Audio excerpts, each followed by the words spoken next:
mundo, nesse heavy mundo extremamente devastado com a morte do Ozzy. Vocalista original do Black Sabbath, vocalista também do Ozzy solo, que gravou 9 álbuns com o Black Sabbath, 12 ou 13 álbuns solo. Esse cara é simplesmente uma lenda, o príncipe das trevas. E agora, há pouco tempo, ele fez o seu show de despedida, o último show da sua carreira, que ele disse que tava morrendo e que queria se despedir principalmente dos fãs. Se você tá perdido aí na internet, provavelmente você caiu no nosso vídeo do Iceberg, e do vídeo do Iceberg você caiu aqui no nosso canal, e esse aqui é a porra do canal dos caras. Então se você não tá inscrito, já se inscreve aí e deixa o like, que hoje a gente vai contar a história do Ozzy Osbourne. Esse vai ser o vídeo mais completo da internet sobre a vida do Ozzy, é um resumo da biografia dele. Então senta a porra da bunda aí. Pega alguma bosta aí pra comer, que agora a gente vai explodir atualmente com essas histórias.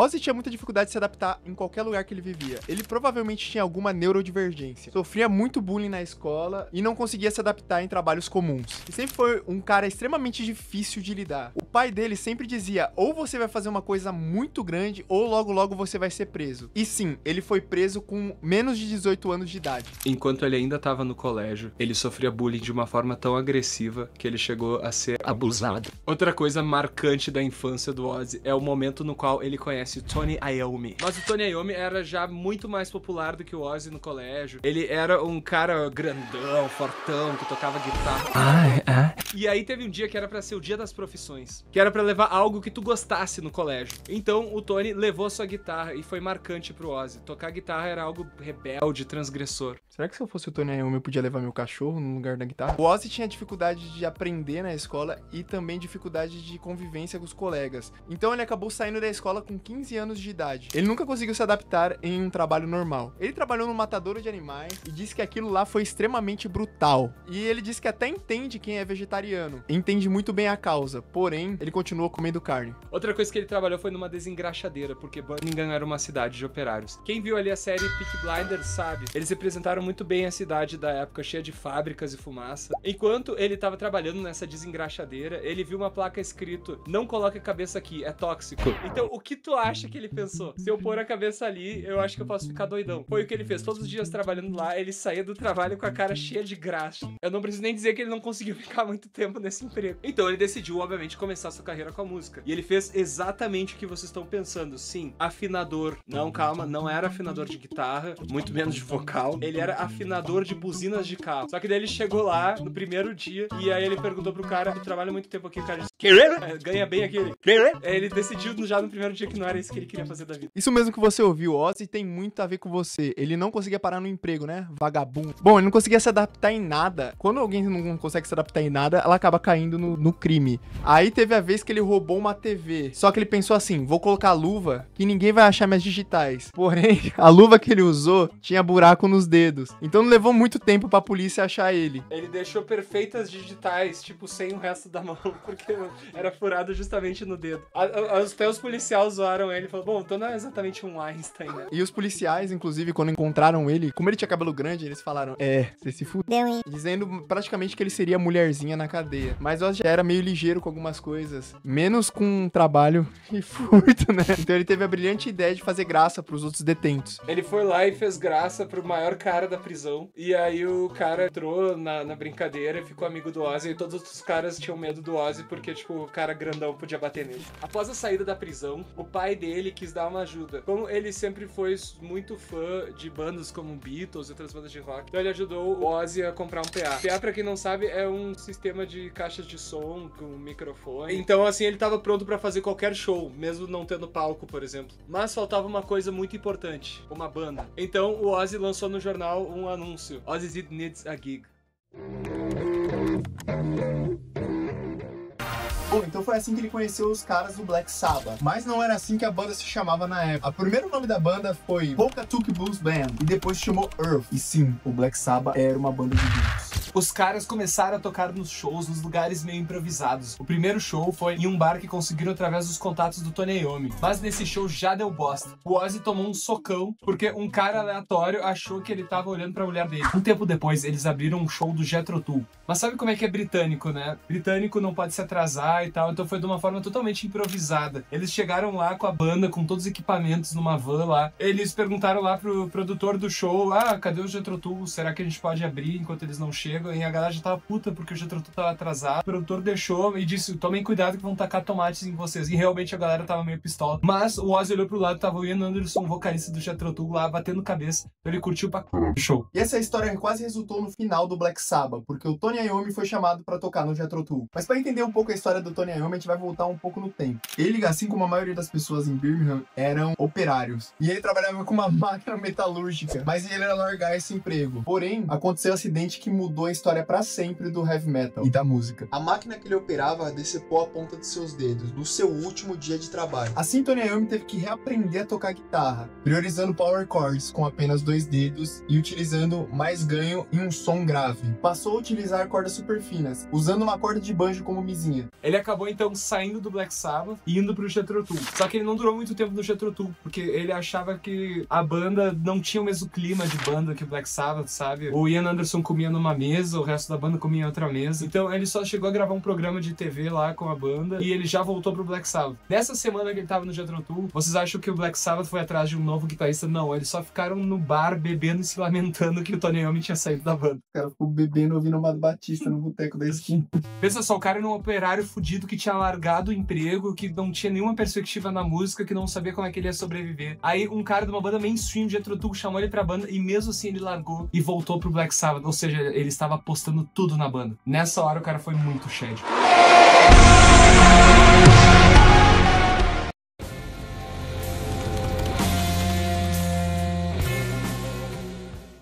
Eles conseguiram eventualmente um contrato com uma gravadora. O primeiro contrato foi para eles gravarem um single que foi a Evil Woman, que foi um cover que conseguiu fazer passar na rádio. Após isso, o Black Sabbath lançou seu primeiro disco, o auto-intitulado Black Sabbath, que foi gravado da seguinte forma: os caras chegaram lá, tocaram o show deles e assim tava pronto o disco. Claro que teve alguns overdubs e regravações de umas coisas, mas pro Ozzy pareceu que foi tipo um show. Inclusive a capa desse disco é bem icônica e muita gente pensa que a pessoa na capa é o Ozzy, mas é uma modelo chamada Louisa Livingstone. Uma outra curiosidade é que ela tava nua e foi tirado várias fotos, mas falaram que ela tava muito sexy e o som da banda era mais sombrio do que sexy. Então fizeram uma versão com um manto por cima dela que daí sim ficou sombrio, parecendo uma bruxa. O primeiro disco foi muito bem, a ponto de eles fazerem logo de cara uma turnê e ganhar de fato algum dinheiro com isso. Uma história bem interessante é a música auto-intitulada do Black Sabbath. Eles ensaiavam do lado de um cinema e esse cinema passava muitos filmes de terror. E esses filmes lotavam os cinemas de uma forma muito absurda. Então os caras pensaram, por que não fazer uma música envolvendo filmes de terror? Então eles criaram esse hino aí. O Geezer Butler, baixista da banda, era quem escrevia a maioria das letras. Na época já era cristão, porém já teve um passado no ocultismo. Quando ele era jovem, tudo era muito sedutor pra ele, sabe? Quem vem de um passado cristão e contra a família cristã que ele tinha. O seu apartamento era todo pintado de preto, com várias figuras demoníacas e cruzes viradas pra baixo. Um certo dia, ele tava dormindo e acordou no meio da noite e viu uma figura que parecia um próprio demônio. O diabo falou pra ele: ou tu se une a mim ou tu para com essa porra. E daí ele largou de vez o ocultismo. Ele pode ter se cagado de medo, porém isso rendeu uma música muito pedrada.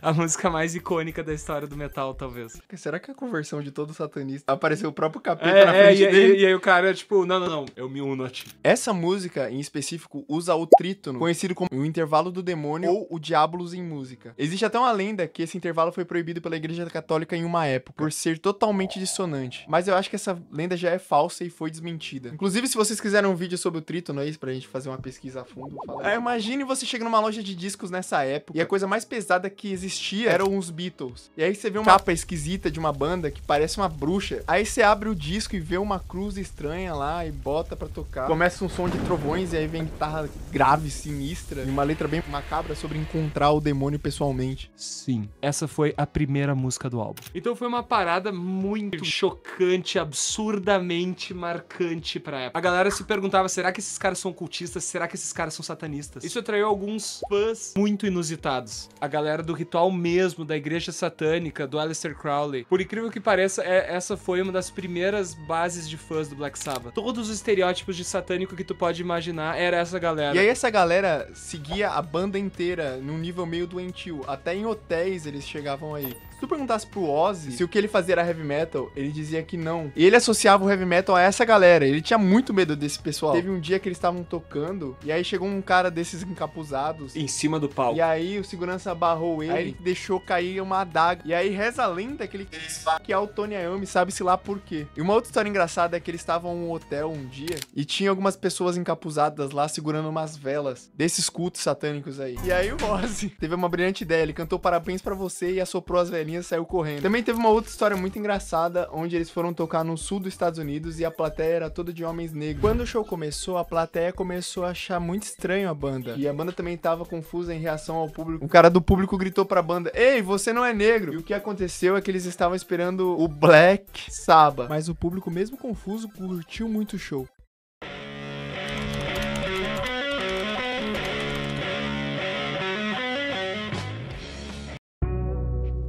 Passando essa primeira etapa nesse primeiro álbum, quando eles lançaram o álbum Paranoid, aí sim a banda explodiu. Aí sim eles tiveram sucesso mainstream mesmo. Foi aí que eles realmente fizeram as turnês mais absurdas. Foi o começo do auge do Black Sabbath. Mal sabiam eles que seus dias de sucesso mainstream também poderiam estar contados, porque infelizmente o sucesso mainstream do Black Sabbath não durou tantos álbuns. Não tem tantos álbuns tão conhecidos como o do Black Sabbath quanto esses primeiros do Ozzy e alguns do Dio. Mas eu já chego lá. O que acontece é que eles lançaram esse álbum e foi um sucesso mainstream. Aí eles começaram a realmente ter uma vida de rockstar. A gravadora pagava um monte de prostituta pra eles nas primeiras turnês. E já tava rolando um monte de história maluca. Uma vez eles chegaram num hotel e jogaram uma TV pela janela só pra copiar o Led Zeppelin. A concorrência com o Led Zeppelin era grande. Outra vez, também pra copiar o Led Zeppelin, eles foram num hotel que dava pra pescar pela janela. E o Led Zeppelin tinha ido lá e tinha pescado um tubarão pequeno e parece que eles tinham inserido dentro de uma grupo, uma coisa assim. Aí o Black Sabbath, só de sacanagem, tentou pescar ali alguma coisa parecida, mas não conseguiram pescar um tubarão. E aí eles colocaram na cama um do outro e tal, ficaram zoando com aquele peixe lá, coitadinho do peixe. Uma vez, o Ozzy tinha comprado o haxixe do Afeganistão super potente. Ele deu esse haxixe pra um cara que dizia que maconha era fraco. E o cara ficou assustado e disse, cara, o que era aquilo que tu me deu? Eu vi os aliens chegando na Terra. Eu preciso de mais disso. Depois o Ozzy tava chegando em casa e tava um padre visitando eles. A sua esposa, que na época era Thelma, ainda não era Sharon.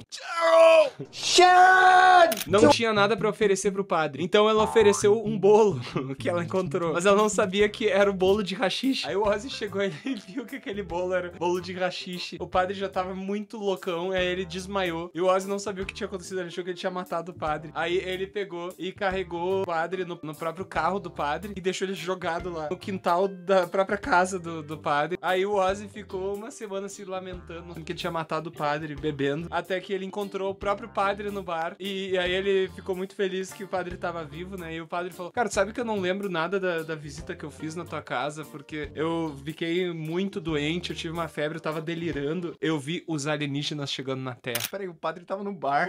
É, o padre foi no bar. Padres bebem às vezes. Não sei se ele foi no bar beber ou se ele foi só encontrar o Ozzy, sei lá. Mano, é que todo britânico vai pro bar.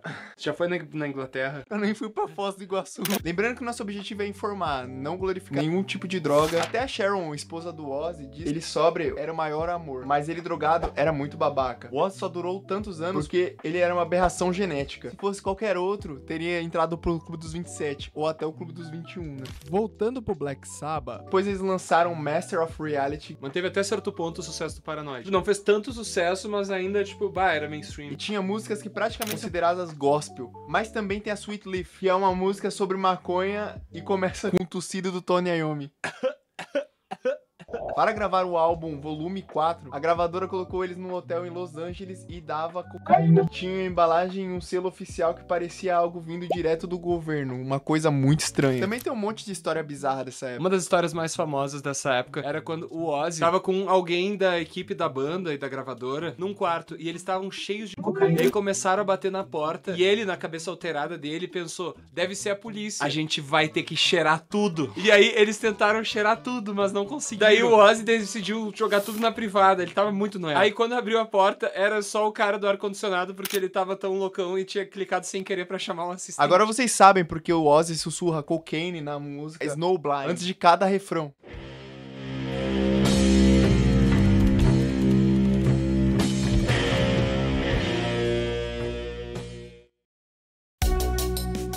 Enfim, ainda nessa época, ainda ali teve o auge do Black Sabbath, mas o bloqueio criativo do Tony Iommi tava ficando cada vez maior. Então eles foram compor o Sabbath Bloody Sabbath, e o Tony Iommi passou um bom período sem muita inspiração. Então, que nem a gente falou no nosso vídeo do Iceberg, que tá no canal do Cara do Metal, reza a lenda que ali ele pediu pra galera trazer um monte de discos de tudo que era lugar do mundo pra ver se vinha alguma inspiração. Então teve a música da Vanusa, que lançou, sei lá, 6 meses a 1 ano antes da música do Sabbath Bloody Sabbath. Meteu latino, né? Mas os problemas do Tony Iommi não paravam por aí. Ele andava muito noiado porque no final dos anos 70, o som proto metal que eles faziam não era mais tão hype. Tinha já rolado a era do rock psicodélico no final dos anos 60 e o rock progressivo no meio dos anos 70. Aí teve a era do punk rock, que inclusive inspirou a música Never Say Die. Mas a banda não sabia direito que direção tomar. Então eles ficaram indo de um estilo pro outro. Depois do Sabotage com o Ozzy, eles lançaram Technical Ecstasy e Never Say Die, que são os álbuns mais esquisitinhos e mais flopados da era Ozzy do Black Sabbath. Você sabia que Never Say Die é inspiração da música Never Say Never do Justin Bieber? Who the fuck's Justin Bieber?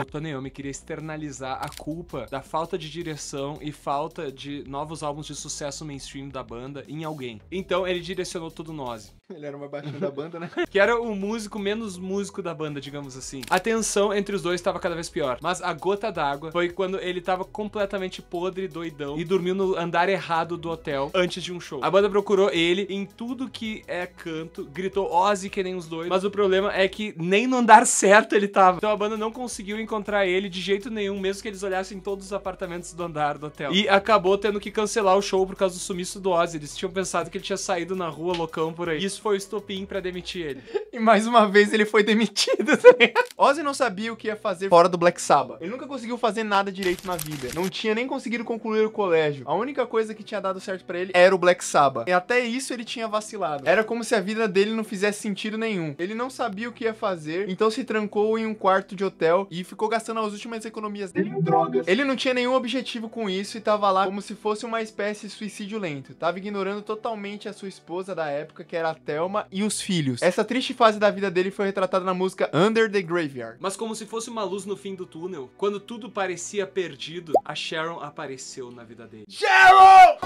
Sharon! Bom, na verdade ele já tinha conhecido a Sharon antes, na época do Black Sabbath, e reza a lenda que tinha pintado um clima.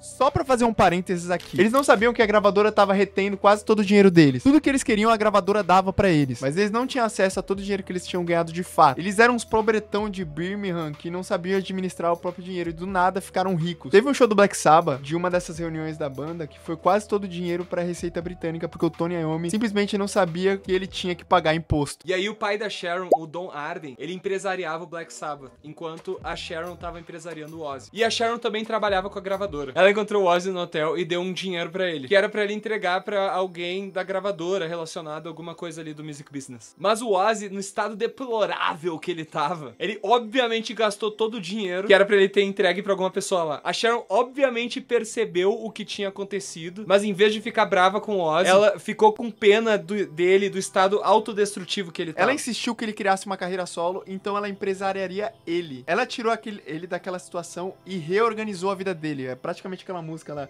A partir de hoje, tu não é mais rapariga. Eles fizeram um teste de guitarrista. E quando ele viu o Randy Rhoads tocando, ele já soube na hora que esse seria o guitarrista que ele queria. Eventualmente, o Ozzy e a Sharon começaram a se relacionar e logo se casaram. E aí, ele se separou da antiga esposa dele, que era a Thelma.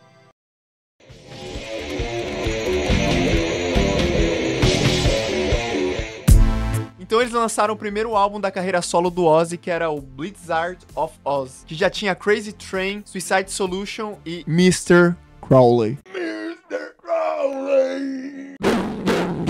Teve Teve uma polêmica, inclusive, por causa da Suicide Solution. Um garoto se matou ouvindo a música, e aí os pais viram que ele tava ouvindo a Suicide Solution e pensaram que foi por causa da música. No processo judicial, Ozzy explicou que a música era pra dizer que a heroína era como um suicídio. E era um absoluto suicida, entende? Galera, a gente vai colocar um corte aí do vídeo do Iceberg do Metal que tá no meu canal, porque lá já foi muito explicado a parte do morcego. Ozzy comeu um morcego. O Ozzy tava jogando carne no público através de uma catapulta, uma época numa turnê aí, numa das primeiras turnês solo que ele fez. E então o público começou a jogar carne de volta no Ozzy. Tipo, a galera começava a trazer carne, a galera chegou a levar um cabeça de bode pra jogar. Tipo, a galera levava tudo que é tipo de coisa. Uma vez eles jogaram um morcego de verdade no palco. Eles também lançavam morcegos de brinquedo, umas coisas. E aí o Ozzy, ele tava podre de chapado e ele achava que aquilo lá era um morcego de brinquedo. Aí ele pegou, arrancou assim a cabeça do morcego, aí ele só ouviu os caras: "Não, Ozzy, isso é de verdade!" Aí ele só se lembra disso e depois ele tava no hospital tomando vacina contra a raiva.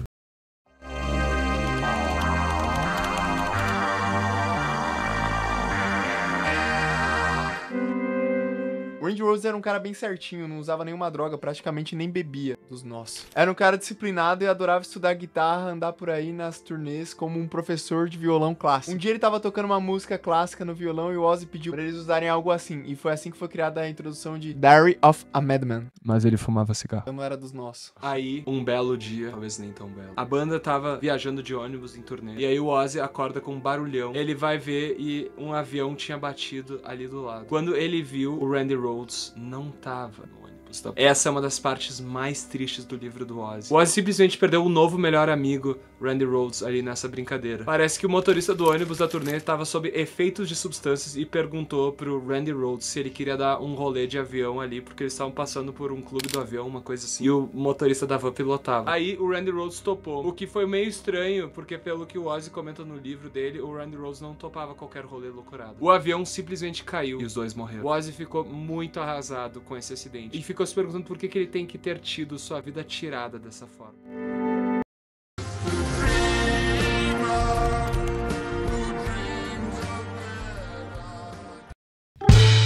Obviamente a perda de Randy Rhoads não ajudaram nada nos vícios do Ozzy, que eram pra ele uma válvula de escape. Sharon escondia as roupas dele pra ele não sair por aí loucão. Nessa época de carreira solo dele, ele morava nos Estados Unidos. Ele saía por aí com os vestidos e as roupas dela. Aí teve um belo dia que ele tava bêbado por aí, tentando encontrar um lugar pra mijar. E aí ele simplesmente acabou mijando no The Alamo, um monumento patriótico da independência do Texas, e foi preso e banido da cidade por 10 anos por causa disso. Além de ter virado notícia que roqueiro britânico mijava em monumento patriótico americano.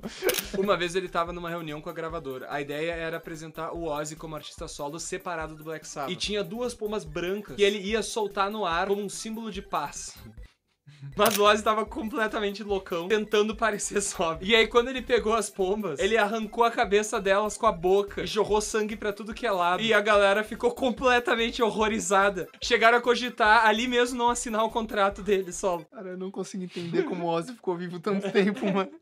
Mas no fim, essa história só aumentou a popularidade dele, porque fechou totalmente com a narrativa de um rockstar radical, do mal, imprevisível e selvagem. Mano, e tem foto desse evento aí, tá ligado? Quando tu vê a foto, tu pensa, caralho, tipo, uma coisa é ler o bagulho, outra coisa tu vê, tipo, caralho, esse bagulho aconteceu mesmo. Teve uma famosa turnê com o Motley Crue, no qual o Ozzy supostamente teria cheirado uma carreira de formiga. É meio complicado de saber se é verdade ou não o que o Ozzy fala, porque ele tava tão doido que ele não sabe se é verdade ou não, então a gente tem essa incógnita aí. Porém, no filme The Dirt, do Motley Crue, aparece a cena dele cheirando a formiga, a carreira de formiga. Nessa turnê tava todo mundo muito louco. Quem sabia totalmente administrar a imprensa do Ozzy era a Sharon. O Ozzy arrancava a cabeça de uma pomba ou um morcego e a Sharon ia lá, mandava pra imprensa na hora e tudo virava marketing pro Ozzy. Inclusive, ela que disse pra ele usar o cabelo glam, porque ela disse que ele tinha que ter alguma característica de que diferenciasse ele do público. Enquanto isso tava rolando, a carreira dele tava explodindo e tava a cara do público americano dos anos 80, o Black Sabbath só ia ladeira abaixo. O empresário deles era o pai da Sharon, Don Arden, e fazia com que eles concorressem pra ver quem fazia o maior sucesso. O Black Sabbath sem o Ozzy ou o Ozzy na carreira solo. Mas o Ozzy humilhou humilhou o Black Sabbath nessa batalha. E depois que ele saiu da banda, só ficou mais famoso, enquanto o Black Sabbath só flopou cada vez mais. O que pega é que trocar de vocalista não é fácil. O Black Sabbath teve a grandiosíssima chance dos deuses de cair no colo deles o Dio. Exatamente no ano de 1980 eles lançaram essa pedrada aqui, o Heaven and Hell com o Dio. Cara, não poderia ter dado mais certo a troca de vocalista. Mais certo que isso só se eles tivessem lançado um álbum hit com o Ozzy, que nem Paranoid. Só que o Tony Iommi fez a burrada de demitir o Dio. E aí depois disso, a banda nunca mais se encontrou. Ah, mas eu gosto dos álbuns do Tony... Tá, eu tô um metaleiro muito fã de Black Sabbath. Bom, é bom os álbuns sem o Dio, mas assim, o público mainstream não foi atingido. Cara, tu simplesmente não demite o Dio. Simplesmente não demite o Dio, cara. Não tem ninguém nesse mundo que canta melhor do que ele. Depois de demitir o Dio, o Black Sabbath foi ladeira abaixo e nunca mais fez um álbum de tanto sucesso praticamente. Mesmo o Ozzy usando todas as cagadas que ele fazia, bêbado e chapado, com a ajuda da Sharon para fazer marketing, e ele passava muito do ponto. Ele chegou a tentar matar a Sharon uma vez loucão de droga. Na biografia dele, ele conta que ele nem lembrava que isso aconteceu. Ele literalmente acordou preso e teve que perguntar pro guarda o que ele fez pra ser preso. Quando o guarda falou que ele tentou matar a própria esposa, ele se sentiu triste e humilhado. Afinal, sem ela, ele não teria conseguido limpar nem a bunda direito. Essa foi uma das vezes que ele quase se divorciou da Sharon. Cara, eu não sei como que a Sharon conseguia amar ele desse nível, tá ligado?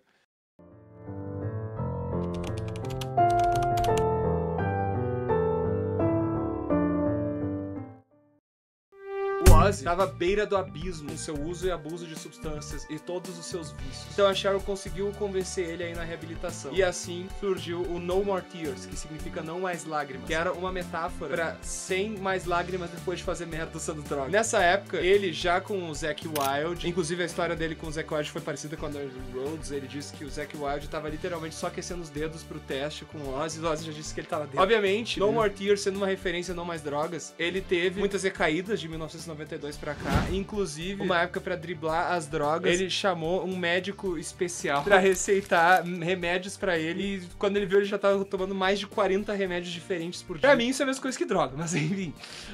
Porém, se ele não tivesse pelo menos tentado parar por tantos anos e continuado alucinado do jeito que ele tava, podem ter certeza que ele teria morrido bem antes. Aí os anos foram se passando e o Ozzy foi lançando álbuns, fazendo turnê, mas ele só foi ficando cada vez mais famoso. Teve um programa The Osbourne, que era muito engraçado, tornou ele famoso até pra quem não gostava de rock. Teve uma vez que ele tava andando em um quadriciclo e quase morreu, e foi bem nessa época. Ele também lançou o Ozzy Fest, que acabou ajudando a divulgar, lançar muita banda. Mas entre 2000 a 2010 ali, já dava pra perceber que o Ozzy já não tava muito bem, o seu vocal tava meio esquisito, e algo não tava muito legal com a saúde dele. O Ozzy foi desenvolvendo um caso sério de Parkinson e vários outros problemas de saúde. Mas mesmo assim, ele continuou fazendo shows e lançando álbuns até o último segundo. Inclusive, eu vi ele ao vivo 3 vezes. 2 com Black Sabbath e uma na carreira solo. Eu não vi nenhum. O Black Sabbath teve várias reuniões com o Ozzy a partir dos anos 2000. E o Black Sabbath, inclusive, chegou a lançar o álbum 13 com ele em 2013. E o Ozzy solo também continuou lançando o álbum depois disso. Ele sabia que tava morrendo e marcou o último show do Black Sabbath, no qual ele teve que cantar sentado pra se despedir pessoalmente das pessoas, arrecadando mais dinheiro pra caridade do que o próprio Live Aid arrecadou. E morreu poucos dias depois do show. Cara, eu posso dizer aqui que essa foi a despedida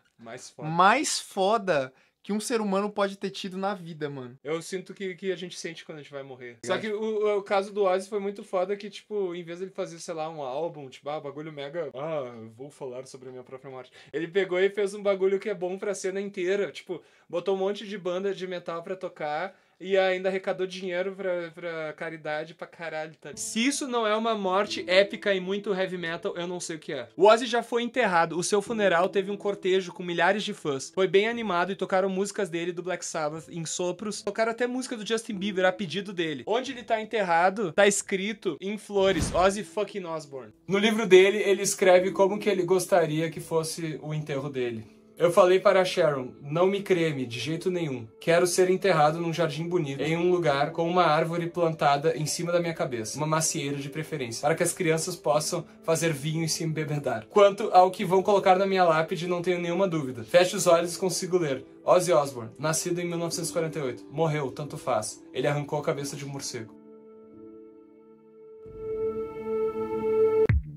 Galera, este é o primeiro vídeo do canal dos caras, então assim, obviamente não tá monetizado. Eu acabei de me mudar aqui pra São Paulo, eu preciso sobreviver de algum jeito, que a gente não sabe quanto tempo vai levar pra começar a monetizar, quanto dinheiro vai dar e tal. A gente tá focando todas as nossas energias agora nesse canal. Por favor, assinem o nosso Patreon aí se tu curtiu. Alguns privilégios quem for doador. Vocês vão levar crédito no final dos vídeos, como apoiadores oficiais. Vão poder dar ideias pra gente. Quando vocês derem ideias que foram realizadas, nós vamos colocar o nome de vocês no começo do vídeo. O link aí pro Patreon tá na descrição. Bom, é isso. Se vocês curtiram esse vídeo, deixa o like de vocês, se inscreve no canal e não esqueçam de mandar pros seus amigos aí, falando do canal dos caras. Tchau!